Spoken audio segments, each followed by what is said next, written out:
Hello, everyone. Welcome back to MLS Moves. Please make sure you like this video down below and subscribe to the channel if you are new.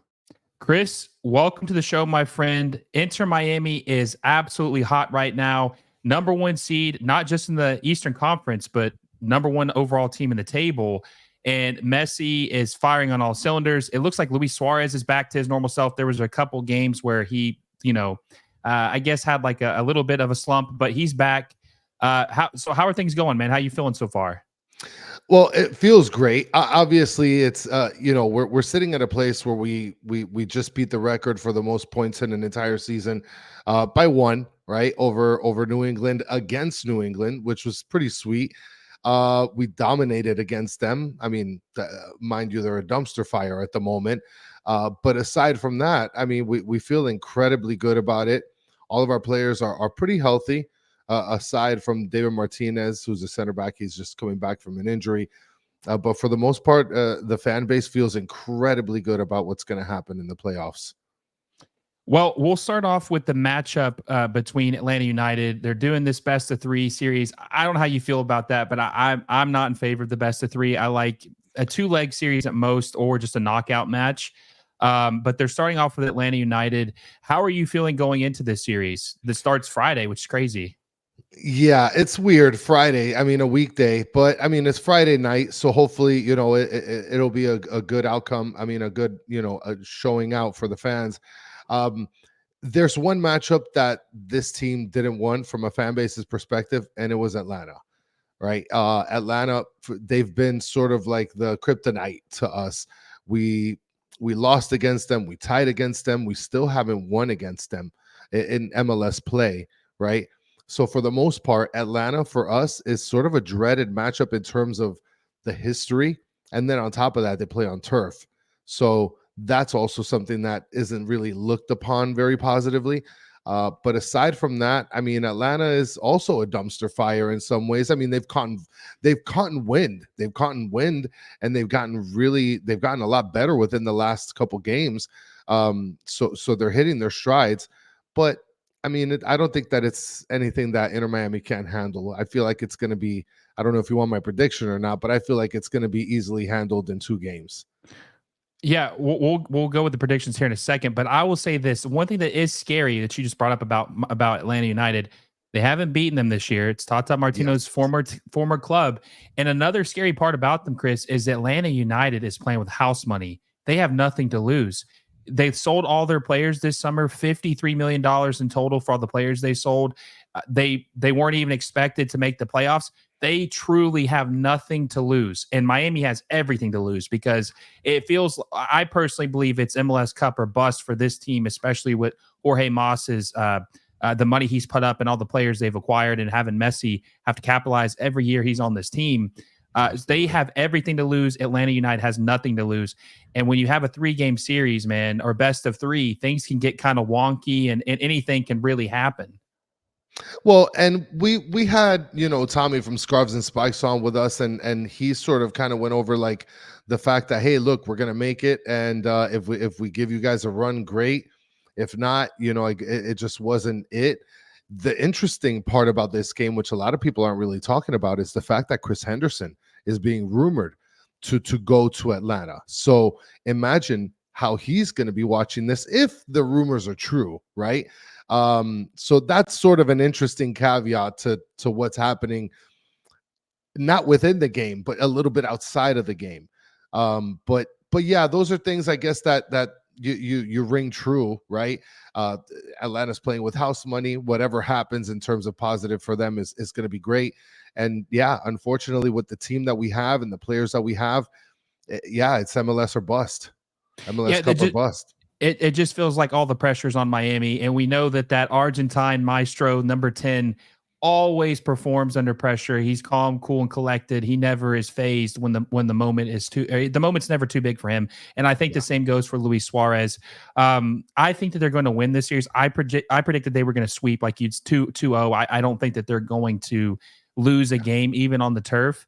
Even if they did, I think that they would take it. I mean, there's not a chance they're going to lose at home. I think they would win easily both home games. And I think that they're just on a mission, man. They were down 2-0 against the Revolution, and a lot of people were kind of freaking out a little bit about that. But if you paid close attention to this team all year long, like you have, but maybe some people haven't, they can turn it on in an instant and be down 2-0 and then instantly be up 3-2 or 4-2 or 5-2 or 6-2. There's just so much talent on this team that they're never truly down, even when they are on the scoreboard. Yeah, and it's a little deceiving because, again, like I mentioned, New England isn't the greatest team in the East, by far from it. But at the same time, one of the things that plays really true for the team is that there's so many other pieces that come along with it. We have so many homegrown players who we have that play critical minutes, and not only play critical minutes, but also make a huge impact with those critical minutes. People like Yannick Bright. We have David Ruiz. We have Benjamin Kremaki, Noah Allen, who's had to step in and play center back, right? I mean, those are players that have come in without having many minutes, and they've been asked to contribute heavily.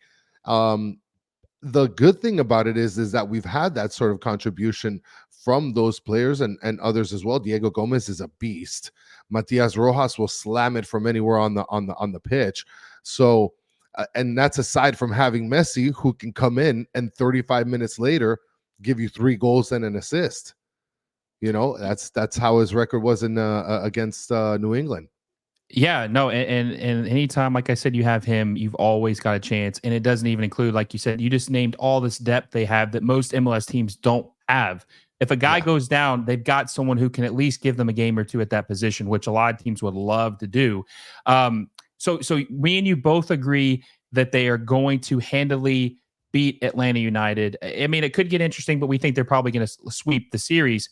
Who is one team that you're dreading a matchup with in the Eastern Conference? I'm sure we probably have the same idea, but is there a team that you're kind of like more scared of facing in the Eastern Conference? So I'm going to tell you who I think you're going to pick, and I think you're going to pick maybe Orlando. Am I wrong? Yeah. Okay. Yeah. So and that's easy. A lot of people typically go with that because they're sort of our in-state rival. But at the same time, we look at them and we don't see them as problematic. The one team that the fan base, and especially us on our podcast, have talked about repeatedly is Charlotte. I mean, Charlotte's defense is astounding. Mm-hmm. And then couple that with the fact that in the last 3-4 games, they've looked like some sort of an offensive powerhouse. So Charlotte, to us, that's a team that, I mean, if there's anyone that we can fear, right, Charlotte would be the immediate fear that we would have, because when we pass Atlanta, we would have to play either Orlando or Charlotte. And Orlando is kind of like the redheaded stepchild of Florida at this point, right? But aside from that, Charlotte would probably give us a bigger run for our money, at least in the matchup on the East. I agree with you completely about Charlotte. Charlotte's my dark horse team just because they're so defensively sound. They've only conceded 37 goals this year. And my issue with them, Kris, is that let's just say Miami does have one of these games where they're kind of in a slump, right? They can't score because it's already tough enough to score against Charlotte. Charlotte could get lucky and get that 1 goal and win 1-0. Like there could be a game like that. And when you have a goalkeeper like Kalina, I feel like you're always in a match because he is just an absolute force to be reckoned with. He's a beast, man. Any team in Major League Soccer. Could you imagine if Miami had him instead of Calendar? We won't have a bunch of Calendar slander tonight, but I do think Kalina definitely is a superior goalkeeper to Drake Calendar. Well, hands down. I mean, Kalina, look, in my opinion, and a lot of people's opinion, especially people that watch the MLS very closely, Kalina is the best goalkeeper in the league at the moment. Calendar, at least speaking from our perspective, he's a great goalkeeper. This guy's Spider-Man. He could be better with his feet, obviously. I mean, he is not the greatest, but in terms of just, reaching for the corners and just being all over the place, he is a great goalkeeper for us, and he's come big in big moments. I mean, the League's Cup win against Nashville. We had that game against Columbus where he blocked Cucho's penalty kick. I mean, Drake Calendar has come big when it really matters, and I think that's what you're going to see, and that's what a lot of people are going to see in the coming games in the playoffs. Yeah, no, Drake Callender is so athletic, right? He does make some crazy stops, but I just go back to like that one goal he conceded against New England where it just went right through his hands when he It was like he awful. was it was awful. Like there's just those couple blunders that really stick with you. You're like, man, what the hell was that? Like this is not the same dude we saw in League's Cup who was an absolute force and from what I heard could have been sold for a decent fee. There was a Mhm. lot of teams interested in Drake Callender at that point, and obviously, probably the Messi effect probably gave a little bit more of a Sure. inflated price. But still, there were teams very interested in him. It feels like we haven't seen that same keeper since. We've seen spurts, but the consistency. If they want to win an MLS Cup, he has got to be consistent. Well, one of the things that unfortunately plays a big factor in sports, when you're in sports and you play competitively is you play down or up to your opponent. And I think that plays a big factor sometimes, unfortunately. And maybe I'm wrong. I'm just speaking in terms of how I would feel when I'm competing in sports myself, but at the same time, I think that Drake Callender, he's doing great for now, and I feel like like you had mentioned, a lot of people were interested in him, and I feel like he would make a huge mistake, let's say in the future, going somewhere else because he's not going to get the time like he would here in Inter Miami, and especially the attention. But yeah, he fumbled that big time, and the worst part is that Cello Wagon tried to get it out, and he couldn't even scoop it out. He kicked it right in the back of the net. Yeah, and also too, just kind of like us talking this through. Another point too with Charlotte is like we said, if Miami just has an off night and Charlotte's on their Mhm. on point with their defense, it's a knockout game. One bad game sends you home, so they're going to have to be on their A game. Can't have any slip ups, can't have stuff like that happen. Definitely can't have stuff like that happen or you could be in trouble. Now moving on to the next round, the Eastern Conference Finals, right? I Yeah. don't know what your playoff bracket is, but I have them facing the Columbus Crew in the Eastern Conference Finals, Mhm. and they were able to beat them 3-2 a couple weeks ago, and which was one of the best games I've ever seen. That was the high of Major League Soccer, in my opinion. That is what if you're not watching the league, that's the kind of stuff you're possibly missing out on. And it was a great game. Do you fear like the Crew losing that type of game 2 times in a row? It's a weird place to be at because for some reason everyone in Ohio doesn't like Inter Miami at the moment. So there's a weird thing that's happening there.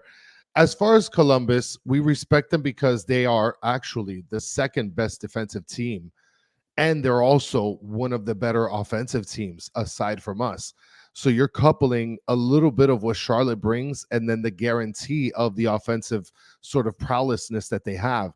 um, when it comes to Columbus, we are nervous, but not as nervous as if we were to match up against Charlotte.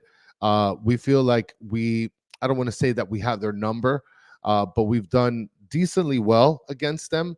It's been competitive, obviously, when you have the top 1 and 2 seeds up against each other. But that's not really a team that anybody in the fan base is particularly scared of throughout the bracket. One thing that does scare me about it is that, like you alluded to, they have a sound defense, they have a great attack, they have something else that a lot of teams don't have, Chris. They have an elite coach. Wilfred Yeah. Nancy, in my opinion, is the best manager in Major League Soccer, and it's not a shot at Tata Martino. I think Tata Martino is the second best. He's a very good manager. They're different. They're better for different or good for different reasons. I think Tata Martino is a very good ego manager. I don't think any other coach in this league would be able to handle the personalities like he does with Miami. I don't think that would happen. I think they would get ran over, and the Yeah. players would have no respect for them like they do for Tata. But Wilfred Nancy is probably the best manager I've ever seen in this league, just of what he's done, and he's won several championships in a 1 year span with Columbus. I I'm a little nervous because for Miami I would be nervous Yeah. because I don't see Nancy normally losing a game like that 2 times in a row. Well, the one thing that I got to give credit for Wilfred Nancy is that he's a really great in-game manager. making adjustments according to however the pace is, whatever the game plan is, whatever the gameplay is from the moment that the game starts up until the middle, or even somewhat in between periods, in between halves. I mean, he's a really great in-game manager, and that's something that a lot of people were sort of critical about Tata with. He's actually improved in the last, maybe I'd say 8 or 9 games, where he's gone a little bit earlier in his substitutions. I mean, if we were able to get a substitution before the 75th minute, we got lucky, right? Like, we felt like, okay, you managed it pretty decently, because he was subbing people after the 75th minute. We didn't think that was a really good idea or not, but I mean, we're winning, so I mean, can't question too much, right? But in terms of, I'd say, the best coach, I'd agree with you. I think Wilfred Nancy is probably the better coach this year.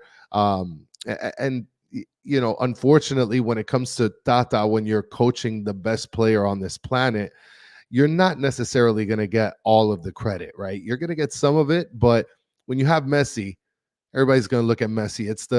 You're going to have the Pat Riley sort of Phil Jackson deal when like in the NBA. So Yeah, I still would have Tata Martino as my coach of the year, because anytime you're breaking records, you deserve accolades for doing that. yes, And also too, it can't be go unnoticed of what he was able to do when Messi and Diego Gomez and Suarez missed all those games this summer for Copa America or the Olympics. He still was able to win many, like 6 or 7 of the 8 games while they were gone. So that I attest or give him credit for that.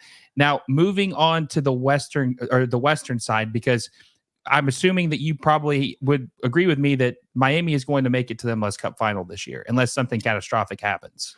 absolutely. Yeah, I don't think that there's no doubt about that they're going to make it to the Eastern Conference. So okay, I'm gonna give you 2 scenarios, because it's hard, because we don't know who's going to make it in the Western Conference. I would say the 2 favorites are LAFC and the LA Galaxy. Yeah. Which of those 2 teams scare you more to face up in the MLS Cup final? I think the LA Galaxy would give us a little bit more run for our money when it comes to the matchup. LAFC, I mean, it seems like they've been doing well, but it doesn't seem like they've been very consistent. LA Galaxy, I mean, they're on it, and they've been playing supremely well in the West. And not only that, but I mean, their matchups getting to the Western Conference Finals is a lot. It's basically going to be a lot easier than it would be for LAFC. I mean, LAFC has to wait for Vancouver and Portland. Those guys are not knockoffs. And then Seattle and Houston. I mean, any of those 2 guys can knock out LAFC, to be perfectly honest. I mean, I don't even play. Inter Miami doesn't play in the West Coast. I'd be terrified to play Houston. I'd be terrified. Houston, to me, is a team that I think can blow all of those teams out of the water. No, I agree. I think that I think actually it could have been a blessing for the Galaxy for their bracket side. I think it is more favorable for them now, because if they win, they have to face RSL or Minnesota United, and I think they could beat either one of those teams pretty handily. Easily. And they play them at home. In the Galaxy, I don't know if you know this, they're undefeated at home this year. They haven't lost a single game this year at home. So that's a fortress. I agree with you. I think that the Galaxy would be the harder team. They match up better. They have, Ricky Puig, they have Gabriel Peck, Joveljic, Paintsel, Marco Royce. Now, what's funny though, Kris, is that LA Galaxy and Inter Miami are very similar. They have a lot of attacking talent, but their back 4 is the question mark that constantly has people doubting them. And I think it would be a very high scoring game, and whoever's defense showed up that day is who's going to win that MLS Cup. So they're 2 very, very similar teams. And I just think LAFC, Steve Cherundolo has proven time and time again he cannot perform in the big games. He's like 2 out of 7 in finals, which is abysmal. I don't think Inter Miami would keep their coach if they were 2 out of 7 in their finals. I don't think the fan base would allow that. Well, the funny thing that you mentioned in terms of like defensively, my co-host and I were just actually talking about this yesterday. Surprisingly enough, because I do agree, our back 4 have not been great. Jordi Alba is a left wing back that left wings more than left backs. And then you also have Chelo Wagon on the right back position, which he's been sort of hot and cold. Ian Frey, who's another homegrown player, has been stepping in like a boss whenever he's had to fill that role. And then at center back, aside from Tomas Aviles, who just can't avoid the yellow card like the plague, he's been our only solid center back. Aside from that, we've had a rotating, a rotating door of Freire. He got injured. Martinez got injured. Christoph, he is a Needs to statue. retire. He needs to Well, I retire. mean, he needs to retire or go play for Nashville because he'd be perfect for that team. And then Noah Allen, who's just taken the opportunity that he has at center back and done the best with it. Other than that, like I was mentioning, surprisingly enough, we are the 9th best defensive team. I mean, who would have thought that? If you look at the statistics, we're the 9th best defensive team. I would have never thought that in my life. No, I wouldn't have either, but I guess it does make sense when you look at, I mean, they can score so many goals, obviously. They're the best scoring team in the league. But I guess it makes sense when you think about breaking the MLS points record. They had to be somewhat competent defensively, or that probably wouldn't have happened, especially when they had all those key players missing this tournament, right? Yes. During Copa America. I have Inter Miami winning the MLS Cup. I think it's going to be a classic. I have LA Galaxy versus Inter Miami. It's too early to predict the score, but I think Inter Miami, they just feel like they're on a mission. As long as Messi doesn't get hurt, I think they are going to win the MLS Cup. And hell, even if he does get hurt, Kris, I think he would still find a way to play in that game. Well, I think at the end of the day, and like I mentioned before, unfortunately, with the kind of players that we have and the team that we have, it's legitimately MLS Cup or bust. I mean, we wanted more trophies, and unfortunately, we didn't get them. We didn't get the Leagues Cup. We didn't get CONCACAF. So the only thing that we were able to get at this very moment is the MLS Cup. And a lot of people are speaking, well, we just beat the points record. We got the supporter shield, but it's not enough. It's not enough at this point. Like, it's MLS Cup or bust. And I feel like we are going to win. I think we're going to win it all. And I believe it's going to be against the Galaxy. And I think that the dark horse out of the West, to me, is the Houston Dynamo. Yeah, which is a team that just prevented the LA Galaxy from being the first seed in the Western Conference with a late goal by their former center back, Daniel Steres. Now, let me ask you a couple more questions before we head out, and I appreciate your time. Do you so if Inter Miami somehow do fail this year, they don't win the MLS Cup, whether that be getting bounced in the earlier rounds, losing the final, do you think they would make a change at coach? That's a great question. I'll tell you, it's funny because the fan base just before maybe a couple weeks ago, for some reason, was wishing Tata out, which is astronomically horrible. Look at Atlanta United since he left. Look at what Atlanta United has been since he left. Yeah, I mean, and look at what we've turned Gressel into when Messi isn't on the pitch. When Messi wasn't on the pitch, Gressel at right wing was amazing, and it was unexpected the sort of impact that he had, and that Tata had to master that up. He had to sort of craft that together, knowing the ability that Gressel has, putting the right pieces in place to be able to have us winning a lot of games without Messi, right? So do I think that there'll be a coaching change if we don't win? Absolutely not. I think that he for sure has one more year, just like how Messi would have one more year on the books. And then from there, see what happens after that. I don't know if they'd sign like a 1-year extension or whatever the case is, but I don't believe that he's going to be seen out after this year. I talked to your friend and my friend Danny Solana, about it. And, there's always been the question, if they did fail, could we see Tata replaced with Xavi, especially with all his connections to a lot of these players? I tend to agree with you. I think Tata deserves another year, regardless. And now, unless they lose this first round, then I think maybe we would have a different discussion, because that, I think, would be maybe that would warrant a firing, because that would be a total disaster. I don't see that happening, though. I mean, that's I don't see that happening in the first round. I think they're going to handily win that. So I think that Tata will definitely get another season unless something catastrophic happens. Now, one more question for you too. Who is your 2024 MLS MVP? I mean, hands down, it's got to be Messi. I mean, if anyone chooses, and look, everybody is entitled to their opinion. There's many options, right? But if people are choosing anyone else other than Messi, 50% of the reason for that choice is legitimately because they don't like the fact that Messi, with as little time as he had playing in pink and black, has done just as well as other players that they've seen play for 28, 30 games. I mean, I there's just no way around it. I agree. And I've been hitting this home for weeks now. I said, don't change any of his stats. Add 8 more games to his total games played this year, and nobody would even be arguing this. They would be saying, yeah, MVP. So why are we punishing him for having better stats with less games? And it's not only that, but we put up a post.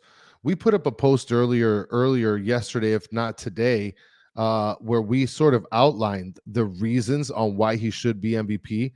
There's so many things that Yeah. are happening. I mean, there's precedents into players that have played less games, if not equal games, that have won MVP before. We have players like, for example, Dwayne De Rosario. He won MVP in 2011 playing 18 games with DC United. I mean, there's other players as well that are listed on there. But even looking at, for example, the goals scored this year, Benteke got the Golden Boot, just 3 goals more than Messi, with so many more games played. And Benteke actually had 3 penalty kicks. Yeah, no, I agree completely. And I think that Messi has been the best player in the league when he plays. I don't only now Luis Suarez was given a run for his money there for a bit, but I think he had too bad of a slump that really to hit it home. And also Messi's creativity is better than Suarez's. I think that's what gives him the edge. And it's a weird discussion, right? MVP is very subjective. A lot of people want to ask, okay, is it most valuable player to a team, most valuable player to the league, right? I've always looked at MVP as the most valuable player to a team. I mean, hands down, if we're going to just look at it from a team perspective, then Lucho Acosta should get it, because Cincinnati is awful without Lucho Acosta, right? Cucho, he misses games and they do fairly decent. Messi missed some games and we did pretty good, right? If we're going to look at it just from a team perspective, then Lucho should just get it hands down. But Messi is the kind of player that not only made Inter Miami better, but legitimately has helped to put Major League Soccer on the map. We have so many more fans that watch Inter Miami now. And I'll tell you, just from our podcast alone, 10 to 20% of the people that watch say that they're going to stick around after Messi. And I think that that's sort of the key here. And I think that that's what MLS wants. If you can be able to retain 10, 20, 30% of the fans that follow Messi to the MLS, then that's a win. No, I agree. And my whole perspective on MVP has always been a combination of how good you were that season and how good was your team. Who Mhm. cares if you're scoring? Would it honestly matter, Chris, if you scored 25 goals and you had 15 assists and your team was ass? Like, what does that really mean? That's Benteke. Yeah, exactly. So it doesn't matter if you're a good player on a bad team. I want to Yeah, see a good player on a good team because that means that you're actually helping them do something. And Messi absolutely. has been incredible this year. I mean, damn, I would love to see what he would have done if he'd played all 34 matches. Who knows? Maybe he would have scored 40 goals. Maybe he would have, you know? Yeah, and that's another thing, right? Like, everybody is saying, well, if he would have played 10 more games, we would have multiplied the amount of goals that he's had throughout the time and he'd just blow everything out of the water. I mean, who knows? He could have had like 5 brutal games, right? But for the most part, if you just take the law of averages, you know that Messi, even on a subpar day, is going to surpass with the equal amount of games anybody's performance that's listed this year in running for MVP. And just that alone should be put into consideration. 100%. And I think he's the runaway unanimous MVP. I don't think it's close. Kris, I appreciate it, man. We'll definitely have you back on, especially as the playoffs progress and see what happens. It's going to be a couple weeks until we move on to the next round, sadly. Where can the people find you at?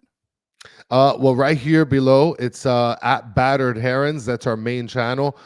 You could just find me at the same thing, but with a K in the front. You can also go to batteredfans.com and get our information from there, have access to our Instagram. I think, I don't know if we have a Facebook. We sell merch. So if anybody's interested in that, we sell for other teams as well, not just for Miami. Okay. So go ahead and check that out. And Will, thank you. I appreciate the time, man. Yeah, I appreciate it. It's going to be exciting playoffs. Appreciate you guys for tuning in. And until next time, I'll see you all soon.